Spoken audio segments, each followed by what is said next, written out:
Let's get one thing straight, folks. Liz Truss became the next Prime Minister, and she won the leadership race of the Tory party because she was, well, between her and Rishi Sunak, she was the lesser dickhead of the two.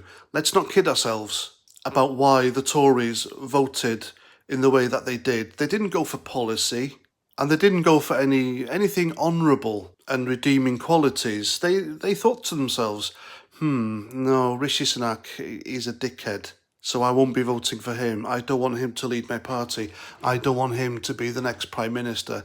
But Liz Truss will do. She's less of a dickhead. And that is the reason we all vote in this country. I can promise you now, 99% who go to the ballot boxes to vote in the general elections, they don't even look at the names on the ballot thing. They just see the symbol of the party and the person who leads that party, and whether you like them or not is whether you vote for them or not. You know it makes sense, and you know I'm talking the truth. And yes, I've done it. And so it brings me to Dr. Shola Moss, as she's known. They don't use her full name. She goes on to daytime panel shows here in the UK. And from start to finish, when she's on camera, it is non-stop anti-white rhetoric. And it's really ironic, this idiotic woman has a book out called Why I Resist. Don't define my black identity. Because all she does is define white identity in a campaign of vile hatred towards us. That's the way I see it. I mean, it's quite clear. If you just go and watch clips of her on YouTube, on television, that's all she does. She defines white people as racists, for heaven's sake.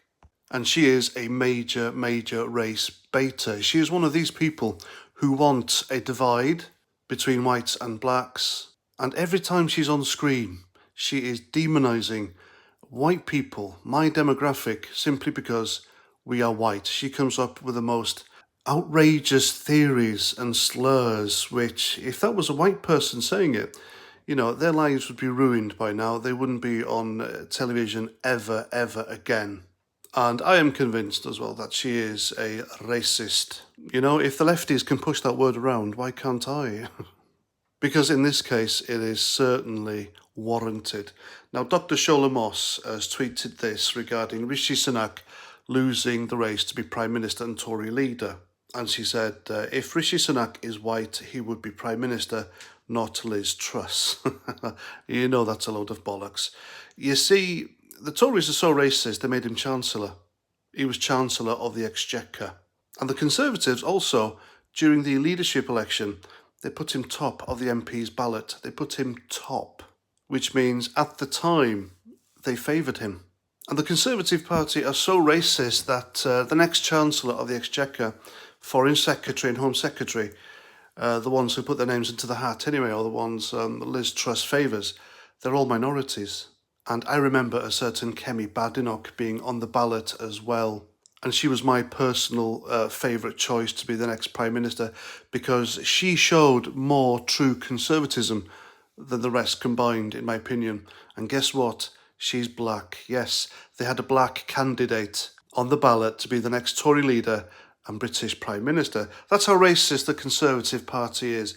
But people like, well, I say people, race baiters like Dr. Shola Moss, they disregard facts like that because facts like that are inconvenient. And as we all know, the lefties don't deal in inconvenient facts. So she goes on in her tweet, he wasn't selected because he's unqualified or incompetent, non-compelling. Even I can see this, though I disagree with him. Tories in capital letters, because Tories is a derogatory term for the lefties here. No, he's diametrically opposite to Boris Johnson and Liz Truss in skills, intellect, but he's brown. Now, you can't call the Conservative Party as non-progressive because they have now given us 3 female prime ministers. The first one they voted in was probably one of the greatest prime ministers of all time, the Iron Lady, Margaret Thatcher. And so, you know, people like Dr. Moss, they love making shit like this up. So to keep that divide between us, make it wider. And I'm going to put this out there. It wouldn't surprise me, and I wouldn't put it past people like Dr. Shola Moss Shogbamimu. that they actually want some sort of race war. These people are probably, they can't wait for some sort of conflict in which my demographic lose and are wiped out. And quite frankly, if I was in her shoes, if I was hell-bent on dividing the races, demonising another race, another demographic, then I wouldn't be living in a country where that demographic dominates that country. I'd be gone, and you will never see me there for toffee. Hence why I never ever go to South America, because there's too many huge fucking spiders there for my liking, and I don't like them, so I don't go, and I never will. Fuck that. So yeah, I expected this on Twitter, really. Even though Rishi Sunak is one of the allegedly evil Tories, the lefties still pull the race card on his behalf because he's not white.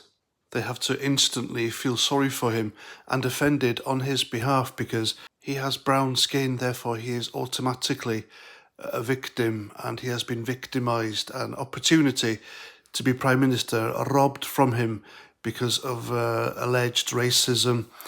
And it's bullshit, isn't it? That's utter bullshit. That's how these people think. It's mental, isn't it? The left are mental. So yeah, there we go. I am personally gutted Kemi Badenoch didn't win because she had some great conservative ideas had she become Prime Minister, and she was really anti-woke, and I love that. It must have really fried the lefties' little tiny brains that a black woman had made something of herself and never ever demonised white people and pulled the race card to help her up that ladder. She did it by herself. Grit, determination, and she is against them. She's against the left and wokery bullshit, and I like that. Anyway, that's my video. I hope you like. Let me know what you think in the comments. If you are a unsufferable lefty, then, do you think Rishi Sunak was not voted in as Prime Minister and Tory leader because he was brown? Or are you like me? Do you think they didn't vote him in because they distrusted him because of what he did to Boris Johnson? And he fucked up gloriously while he was Chancellor of the Exchequer, and that's why they didn't pick him. Whatever your opinion is, please let me know in the comments. And until the next time, look after yourselves, have a great day, and Roger Trout.